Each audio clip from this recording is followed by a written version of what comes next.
O Carlos também perguntou uma próxima pergunta aí de umidade, professor. Isso, a umidade para proceder ao diagnóstico de campo. Então, isso é o seguinte, né? Eu sempre perguntei para o pessoal o seguinte: se você tem uma umidade de 40%, o que isso significa para você? É alta? É baixa? Então, se você tiver num solo arenoso, é muito alta, não é? Certo? 40% o solo está saturado, mas num solo argiloso, não.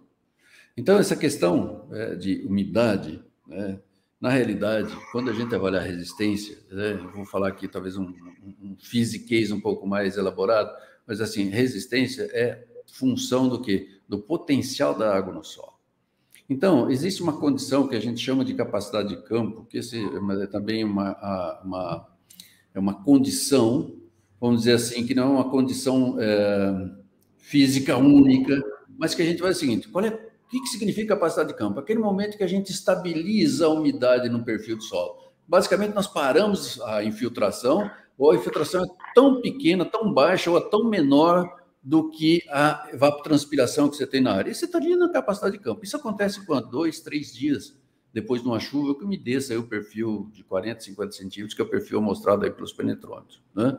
40 até 60. Você vai precisar de um pouco de chuva. Ou seja, não dá para fazer isso logo na entrada do período chuvoso. Por quê? Porque nós não recarregamos totalmente o perfil. Então, eu sempre falo assim: resistência, o melhor momento de você fazer é de novembro até fevereiro. Não é? Esse ano não enganou a gente. Mas quando a gente tem umidade lá no campo, você pode ir 2, 3 dias depois da chuva, que você vai estar numa situação muito boa. Né? Então, para a maioria das áreas, isso... desculpe o nome do colega. Carlos. Isso vai dar uma boa condição hídrica. Nós não estamos nem falando de umidade aqui agora. Falando de condição hídrica do seu perfil, para você fazer o seguinte: se nessa condição hídrica que eu tenho uma boa disponibilidade de água, eu tenho uma resistência alta, quer dizer que a água está ali e a raiz não está chegando nela. Então, eu vou ter um diagnóstico de que eu tenho uma área com problema. Se não tiver valores tão altos de resistência, significa dizer assim: não, eu tenho água e ainda eu tenho um ambiente cuja condição física, né, da mecânica do solo não impede o crescimento do sistema radicular. Então, bola para frente.